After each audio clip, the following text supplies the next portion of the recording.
红高粱中，于占鳌带头唱的祝酒歌，曲调充满感情，却是哀伤之声。喝了咱的酒，上下同气不可松。喝了咱的酒，只因壮阳醉不长。当天凌晨，众人准备一车烈酒，来到青沙口，准备伏击鬼子的车队。他们挖出深坑，把4大坛酒放进坑里，将自制的土雷放进去，随后将路面弄平整，在高粱地等鬼子出现。于占鳌吩咐大号，等下打起来一定要有调子。东洋人怕响气，众人等到中午，日本人还是没来，几名伙计继续给土炮加火药，一直等到饥肠辘辘。我爹跟我说过，自打看见那天的太阳，他的眼睛就落下了病，无论看什么都是红的。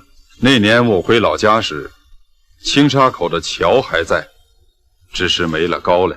那片野高粱几十年野蛮生长，没人管没人收，却也迸发出一片青翠。直到日军的公路过来，才将这片高粱的生机彻底断绝。众人实在饿坏了，便吩咐孩子回家喊人。九儿和二大娘挑着饭菜赶到战场。好巧不巧，日军刚好到了，一阵机枪将两人放倒。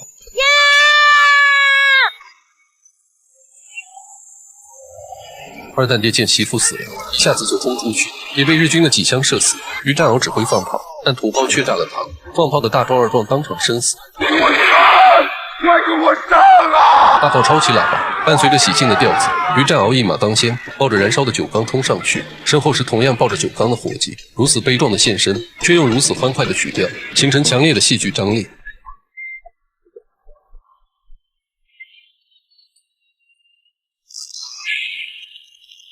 地雷响了，日军全数覆灭，战场上只剩斗官一人。重伤的于占鳌缓缓起身，踉跄着走向九儿，身后的一轮红日光芒万丈，黄土地上沾满了红色的液体，不知是鲜血还是高粱酒。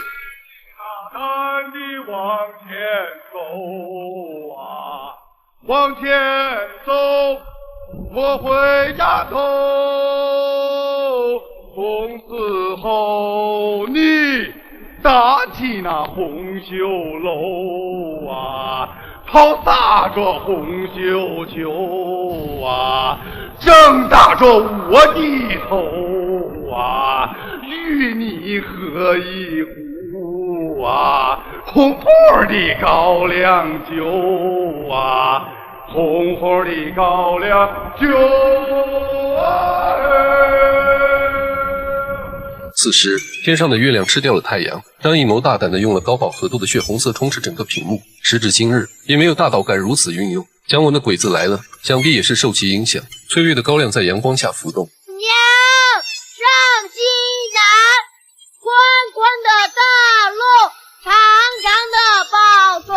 整部影片耀眼的红色多次出现，鲜艳的红色代表高粱酒，代表奔腾的血液，代表这片土地上迸发出的蓬勃生命。就是这种强烈的色彩冲击，全片都充斥着狂野的野兽一般的狂放。九儿不愿嫁给满身脓疮的黎大头，带着剪刀反抗。于占鳌与九儿相爱后杀掉黎大头，而后更是冲冠一怒为红颜，单挑悍匪神枪3炮。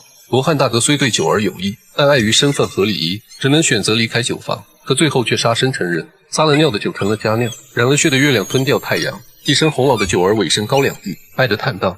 高粱是一种特别皮实的植物，旱也能活，涝也能活，生命力顽强。高粱正是这片土地上人民的象征。他们粗野蛮横，崇尚武力，但同时也性情直爽，充满血性。青沙桥的一次情断，青沙口的一场一决，土地上生长的爱恨被剥了皮踩了扁。从此这里再也没了高粱，只留下18里红的传说。